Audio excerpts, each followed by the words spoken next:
kuhakikisha halmashauri za wilaya zote pale kuhakikisha kwamba zinaweka mikakati ya kuanzisha viwanda vidogo vya kuongeza thamani ya mazao ya misitu badala ya kuendelea kusafirisha mali ghafi nje ya wilaya. Mwanahabari wetu Mwejuma Hassan na habari hiyo. Wilaya ya Mufindi ni moja ya wilaya zinazotegemea mapato yake kwa kiasi kikubwa kutokana na mazao ya misitu.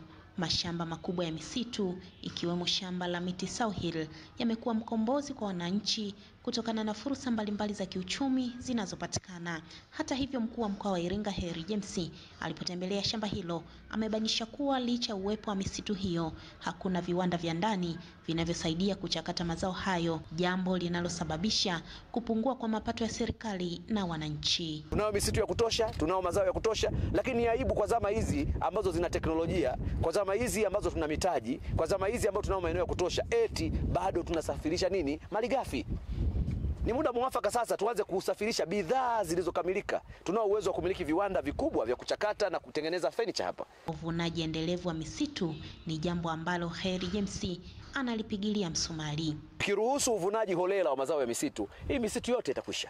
Kwa hiyo tuna wajibu wa msingi sana. Kama ambavyo South Hill imekuwa ni eneo la mfano, wananchi wana jukumu la kujifunza ni namna gani tunapanda, namna gani tunatunza na namna gani tunavuna katika utaratibu endelevu unaotusababisha kuendelea kuwa ni watunzaji wazuri wa mazingira na uhifadhi kwa ujumla. Kwa hiyo niwaombe wenye viti wa kamati za uvunaji ambao ni waheshimiwa wakuu wa wilaya pamoja na maafisa wa TFS kuendelea kusimamia utaratibu bora wa uvunaji wa mazao ya misitu kwa kuzingatia taratibu zilizowekwa ili kudhibiti uvunaji holela ambao utachochea uharibifu wa mazingira na kuondoa mchakato uendelevu wa utunzaji wa misitu yetu. Shamba la miti South Hill ni miongoni mwa mashamba 24 yanayomilikiwa na serikali na lina uwezo mkubwa wa kuzalisha magogo ya kutosha kuendesha viwanda vingi vya ndani. Shamba hili ni shamba kongwe na lina maeneo ambayo ni ya kupanda miti ya kibiashara, lakini pia maeneo ya misitu ya asili ambayo ni kwa ajili ya kutunza mazingira na vyanzo vya maji. Na kwa yale ambayo wametuelekeza tutafanyia kazi, tunaamini yataleta tija zaidi katika shughuli zetu za uhifadhi na ustawi wa shamba la miti South Hill kwa ajili ya kuzalisha malighafi ambayo kimsingi ni tegemeo la kiuchumi katika wilaya yetu ya Mufindi.